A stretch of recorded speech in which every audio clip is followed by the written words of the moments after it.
वह सावन नहीं, गाँव की नदी तो वही, तैरने का मन नहीं। झूले तो अब भी लगे, लेकिन वह सावन नहीं, गाँव की नदी तो वही,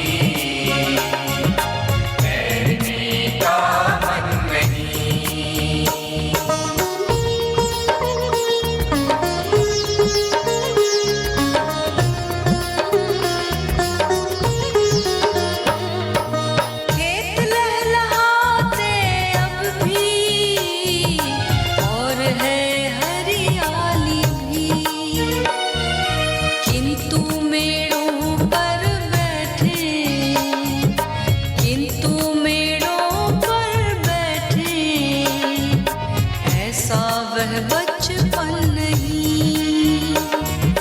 झूले तो अब भी लगे, लेकिन वह सावन नहीं, गाँव की नदी तो वही, तैरने का मन नहीं।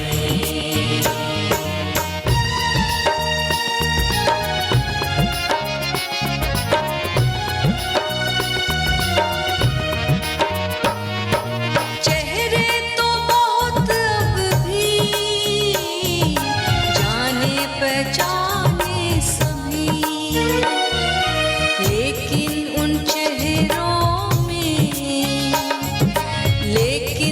चेहरों में वैसा अपनापन नहीं। झूले तो अब भी लगे, लेकिन वह सावन नहीं, गाँव की नदी तो वही, तैरने का मन नहीं।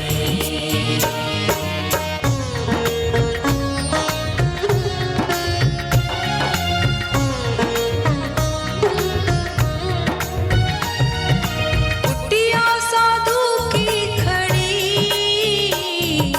मौजूद खंडहर बन, यादें अब भी हैं लेकिन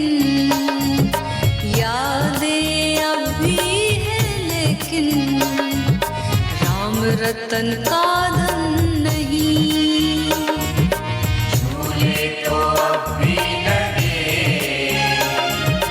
लेकिन वह सावन नहीं, गाँव की नदी तो वही, तैरने का मन नहीं।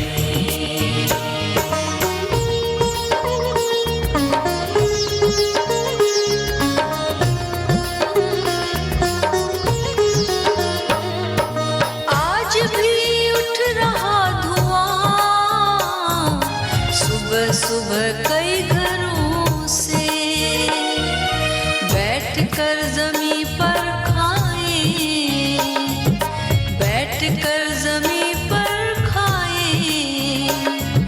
हाय वह आंगन नहीं।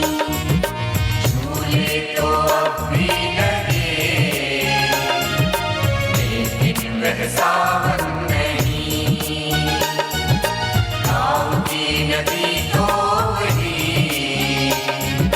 तैरने का मन नहीं।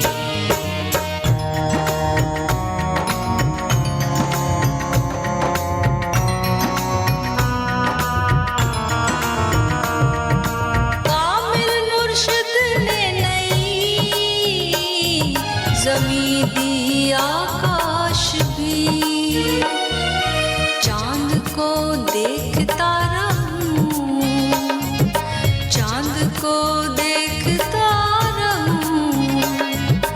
अब वैसा बालपन नहीं।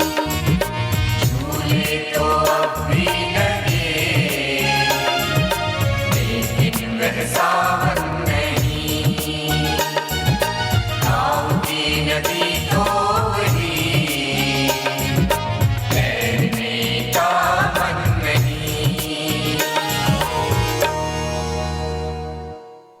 नमस्कार। झूले तो अब भी लगे लेकिन वह सावन नहीं, गांव की नदी तो वही तैरने का मन नहीं। इशारा है एक सरल जीवन की ओर, एक इशारा है जब मन चित्त एकदम शांत हुआ करते थे, दिलों में प्रेम हुआ करता था। एक समय ऐसा था जब विचार इतना प्रधान नहीं होता था, भाव प्रधान होता था। लेकिन समय बदलता है और आज जीवन में, आज भारत में इतनी दौड़ हो गई है कि अब स्वार्थ ही स्वार्थ मनों में भर गया है। अब चित्त उतने शांत और निर्बल ना बचे। अब भीतर विचार इतने प्रगाढ़ हो गए हैं और विचारों में भी स्वार्थ बहुत प्रगाढ़ हो गया। आज वो समय नहीं। झूले आज भी हैं लेकिन वे सावन नहीं जब सावन में लोग बस इकट्ठे होते थे, मिलते थे, एक दूसरे के साथ गले मिलकर नाचते गाते थे, झूले टंगे रहते थे और उत्सव का माहौल होता था। और आज उत्सव नहीं, गहन चिंताएं भीतर उठ गई हैं, अपने भविष्य की चिंताएं, क्योंकि और का मोह और की मांग जो है वो चला ना जाए, उसका डर, भीतर डर भी है, लोभ भी है, कामना भी है। तो बताओ उत्सव जीवन में कैसे होगा? जब तक आदमी इनसे ग्रसित रहेगा उसका जीवन उत्सवपूर्ण नहीं हो सकता। सच पूछो, सब कुछ तो निर्धारित है। जीवन में लौट कर देखो, क्या जो हमेशा आपने सोचा था वही हुआ? आज जो मेरे जीवन में हो रहा है, क्या मैंने सोचा था कि यही हो? 99% लोग पाएंगे कि जो आज का जीवन है वैसा कभी ना सोचा। तो जो आज कौन है जो हमारे जीवन में सब कर रहा है? सब कुछ तो हमारे जीवन में अपने आप होता चला जा रहा है। जीवन की नदी बहती चली जा रही है, तो क्यों चिंता? एक निर्भयता क्यों नहीं? क्यों हमेशा मेरे भीतर एक कामना? क्यों मेरे भीतर एक डर? क्यों मेरे भीतर एक चाह, ये ऐसा ना हो वैसा हो, अन्यथा की मांग? इसने जीवन का उत्सव एकदम समाप्त कर दिया है कि जीवन अब आजकल उत्सव पूर्ण नहीं रहे, बल्कि दुख और पीड़ा से ग्रस्त हो गए हैं। उसकी अभिव्यक्ति चाहे इस रूप में है कि झूले लगे हैं लेकिन कोई झूलने वाला नहीं, कोई उत्सव नहीं, कोई सावन नहीं। जीवन में सब जगह सूखा पड़ा है। गांव की नदी तो वही, तैरने का मन नहीं। गांव की नदी में पहले देखते होगे कैसे पूरा दिन बच्चे नहाते रहते थे बेफिक्र होकर, बड़े नहाते रहते थे, जीवन जीते थे। इसका अर्थ ये है जीवन की पूर्णता का आनंद लेते थे। क्षण क्षण जीवन में उत्सव, क्षण क्षण जीवन में आनंद। लेकिन आज जो हम जीवन जी रहे हैं उसमें आनंद नहीं है। क्यों आनंद नहीं है? तैरने से अर्थ ये है कि उस क्षण क्षण वर्तमान में जीवन जीकर उस पल का आनंद लेते थे। लेकिन आज हम वर्तमान के क्षण में नहीं हैं। आज हमेशा हम कोई भविष्य की प्लानिंग करते रहते हैं, कोई आयोजन, कोई योजना बनाते रहते हैं, या जो बीत गया उसको पकड़ कर रहते हैं वो आज क्यों नहीं है और दुख में चले जाते हैं। लेकिन अगर आप किसी नदी में किसी को तैरते हुए देखो, उस तैरने में उसको ना कोई भविष्य का ख्याल है ना भूतकाल का। आपने भी कभी तैराकी की होगी। बस वो तैरता है तो तैरने का आनंद लेता है, उस पल में जीता है। यहाँ ऐसे जीवन की ओर हमारा इशारा कर रहे हैं कि नदी तो है, जीवन में सब कुछ है, लेकिन तैरने वाला नहीं, क्योंकि हम भविष्य में हैं। नदी सामने भी है तो हमारा ध्यान उस नदी पर नहीं जाता कि हम कभी तैरें। हमारा ध्यान जाता है योजनाओं में, भविष्य की योजना में। हम वर्तमान का ये क्षण गवा रहे हैं और हमारे भीतर कोई आनंद नहीं। खेत लहलहाते अब भी और है हरियाली भी, किंतु मेड़ों पर बैठे ऐसा वह बचपन नहीं। गांव में वैसे खेत हैं, यहाँ हम कभी निकलते हैं, कभी जाते हैं यात्रा करते हुए, सब हरियाली है, लेकिन कभी हमारी दृष्टि हरियाली पर नहीं पड़ती, क्योंकि हम विचार में हैं। देखो ध्यान से, कभी आपने यात्रा की हो और कभी खेतों के पास से निकले हो, कभी आपकी रेलगाड़ी निकली हो, कभी कार निकली हो, कभी पैदल साइकिल पे जाते हो, किसी भी तरह से कभी आसपास की कोई भी हरियाली, खेत ना भी हो, कोई बाग बगीचा ही सही शहर में, क्या किसी बाग के पास से निकलते हुए आपका ध्यान इस तरह गया कि प्रकृति में कितने सुंदर फूल खिले हैं, पत्तों को लहलाते महसूस किया आपने? कभी पत्तों की हरियाली को तेज दौड़ती कारों से भी कभी देखा?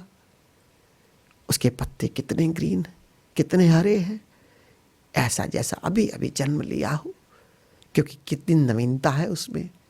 लेकिन हाँ, हमारे पास इतना समय कहाँ कि एक पल रुक कर हम उस हरियाली को देख सकें। इसी को कहते हैं कि आजकल वो कहाँ खेत लहराते और हरियाली भी, किंतु मेड़ों पर बैठे ऐसा बचपन नहीं। बचपन से अर्थ है बच्चों जैसे हो जाओ। बच्चों से अर्थ ये नहीं कि केवल बचपन की उम्र का, बचपन से अर्थ ये है कि वो बच्चा जो एकदम निर्मल चित्त होता है, सहज होता है, सरल होता है। ऐसे ही क्या हम सहज और सरल होकर किसी भी बगीचे के पास कभी एक पल रुककर उन पत्तों को हमने महसूस किया, उसकी हरियाली को, उसकी नवीनता को कभी हमने देखा? हम हरियाली के बीच में भी रहते हैं तब भी उससे बेखबर रहते हैं। हम पेड़ के सामने हमारा घर भी होगा तभी भी हमारी दृष्टि उस पेड़ पर नहीं जाती, उसके पत्तों पर नहीं जाती। कैसा जीवन ही हो गया है। चेहरे तो बहुत अब भी जाने पहचाने सभी, लेकिन उन चेहरों में वैसा अपनापन नहीं। रिश्ते नाते आज भी हैं, आज भी वो संबंध हमारे आसपास हैं। एक व्यक्ति अगर सच पूछो तो सिर्फ 20 से 25 लोगों के से घिरा होता है जिसको वो अपना कहता है, जिनसे वो मिलता जुलता रहता है, चाहे वो काम की जगह पर हो, चाहे परिवार हो, चाहे आसपास के जीवन में मिलने वाले लोग। लेकिन हम 20 और 25 लोगों के साथ भी अपने जीवन का प्रेम बांट नहीं पाते। उनसे भी हमारे स्वार्थ के संबंध हो गए हैं। वो अपनापन खो गया है जिसको हम अपना कहें। और तो और हम एक छत के नीचे 6-8 लोग रहते हैं, उन 6-8 लोगों में भी अपनापन नहीं। हर समय कलह, हर समय कलेश। क्या ये जीवन का सत्य है? क्या ये जीवन की असलियत है? क्या यही जीवन है जिसमें कोई अपनापन नहीं? जागना होगा, सोचना होगा, क्यों मैं जहाँ रहता हूँ वहाँ प्रेम का वातावरण नहीं है? क्यों मैं अपनापन नहीं सब में देखता? क्योंकि मुझे पहले सबको प्रेम देना होगा। मैं ये कामना ना करूं कि लोग मुझे प्रेम दें। आज अपने जीवन को रूपांतरित करो। अपने जीवन को अगर कामना से मुक्त कर देते हो, अपने जीवन को प्रेमल और करुणा से भर देते हो, तो फिर ओशो कहते हैं जो देते हो वही लौट कर आता है। हमें ये चिंता नहीं करनी कि दूसरा क्या करता है। What best I can do, I keep on doing that. यही मेरा स्वधर्म भी है कि बस परमात्मा तो मंगलमय है, उससे अच्छा कुछ नहीं हो सकता। मैं जो भी शुभ करता चला जाऊं, करता चला जाऊं, करता चला जाऊं, जो मुझसे हो सके। और यही बात ये है कि मैं अपनापन देखूं। हम सबको अपनी दृष्टि बदलनी होगी। जो हमें प्रेम करने वाले हैं उनसे प्रेम करना होगा, उनमें अपनापन देखना होगा। जो आज तिरोहित होता जा रहा है, जो आज दूर होता जा रहा है किसी न किसी कामना के कारण, किसी न किसी अपनी महत्वाकांक्षा के कारण, महत्वाकांक्षा से बचो, कामना से मुक्त हो जाओ और सच्चा प्रेम करो। कुटिया साधु की खड़ी मौजूद खंडर बनकर, यादें अभी भी हैं लेकिन राम रतन का धन नहीं। अभी भी संतों की कुटिया के नाम पर कई कुटियाएं खड़ी हैं, लेकिन वो खंडर इसलिए हो गई हैं क्योंकि वहाँ पर राम रतन धन नहीं। अब भ्रमित करने वाले लोग बहुत हो गए हैं। अब हम पुरानी बातें पकड़ के बैठी हैं, लेकिन हमें कोई शुद्ध ज्ञान देने वाला नहीं। हमें ऐसे खंडर की आवश्यकता नहीं, हमें ऐसी कुटिया की आवश्यकता है जहाँ कोई अभी जीवंतता है, जहाँ परमात्मा की जीवंतता से बोध करवाया जा रहा है, जहाँ अपने रूह का ज्ञान दिया जा रहा है। हमें ऐसी कुटिया को ढूंढना है, ऐसी कुटिया नहीं जो खंडर बन गई है, जहाँ अभी जीवंत नहीं है। यादें अभी भी हैं लेकिन राम रतन का धन नहीं। हम पुरानी बातें ज़रूर करते हैं कि वो संत आया था, उसकी किताब और वेद पढ़ते चले जाएंगे, लेकिन उस संत ने जो हमें मूल दिया, हमें वो जानने की दिशा में आगे बढ़ना पड़ेगा, हमें वो खोजने की दिशा में आगे बढ़ना पड़ेगा। आज भी उठ रहा धुआं सुबह सुबह कई घरों से, बैठकर ज़मीन पर खाएं, हाय वह आंगन नहीं। आज भी खाना तो बनता है चूल्हों में, हर घर के चूल्हों में खाना बनता है, लेकिन आज किसी के पास समय नहीं है कि मिलकर बैठकर प्रेम से हम भोजन कर सके। देखो तो जीवन पर, कभी कोई किसी समय भोजन करता है, किसी समय करता है। भोजन करते भी हैं तो ध्यान भोजन में नहीं, हमारे ध्यान या तो सामने टीवी चला लेंगे या ऐसी बातचीत करेंगे कि भोजन करने का भी सच पूछो तो हमारे पास समय नहीं है। एक साथ बैठना तो बहुत दूर की बात है। वर्तमान की संत बात करते हैं, जागृति की बात करते हैं, छोटे छोटे कृत्यों में हमारा होश नहीं। भोजन करते समय भी अहोभाव नहीं, भोजन करते समय भी हमारा प्रेम नहीं। भोजन करते समय आज अपने घर में हम एकता से बैठकर खाना नहीं खा सकते। ये कैसा ज़माना आ गया, ये कैसा समय आ गया। जीवन में जिसके लिए हम सब कुछ करते हैं, धन अर्जित करते हैं, घर बनाते हैं कि प्रेम से रहें, प्रेम से अपने जीवन को व्यतीत करें, बस प्रेम ही ना बचा, ईंट पत्थर गारे की दीवारें होकर रह गई हैं। जागो, जीवंतता को ढूंढो, प्रेम के मार्ग पर चलो, भीतर अपनेपन को जगाओ और बस केवल धुआं ही ना उठाओ। सच पूछो तो घर के आंगन में बैठकर वो जो भोजन तैयार है उसे प्रेम से ग्रहण करो। और ये भोजन प्रेम का भोजन है, भाव का भोजन है, जिसे खाते हुए बस प्रेमल हो जाओ और अपने प्रेम को बांटो, प्रेम का ही अभिव्यक्ति दो, प्रेम ही प्रेम हमारे जीवन में आ जाए। कामिल मुर्शिद ने नई ज़मीं दी आकाश भी, चांद को देखता रहूं अब वैसा बालपन नहीं। कामिल मुर्शिद ने तो बहुत सिखा दिया मुझे, अपने जीवन का पता बता दिया, अपनी रूह का पता बता दिया। जीवन ही है प्रभु और ना खोजना कहीं, ये नदियाँ बहती हैं इसी में प्रभु की छाया को देखना, ये लहलहाते पत्तों में प्रभु की छाया को देखना, स्वयं के भीतर परमात्मा को जानना आत्मा के रूप में, सबके भीतर की चैतन्यता को जानना उस आत्मा के रूप में। कामिल मुर्शिद ने दृष्टि तो दे दी मुझे, लेकिन करूँ क्या, चाँद को देखता रहूँ अब वैसा बालपन नहीं। ये देखता हूँ कि चाँद भी वैसे खिला है, आकाश भी वैसा सुंदर है, लेकिन ऐसा बालपन नहीं। हमारे अंदर भी बालपन आ जाए कि हमारे भीतर प्रेम प्रेम और प्रेम, इसके सिवा कुछ ना हो। धन्यवाद।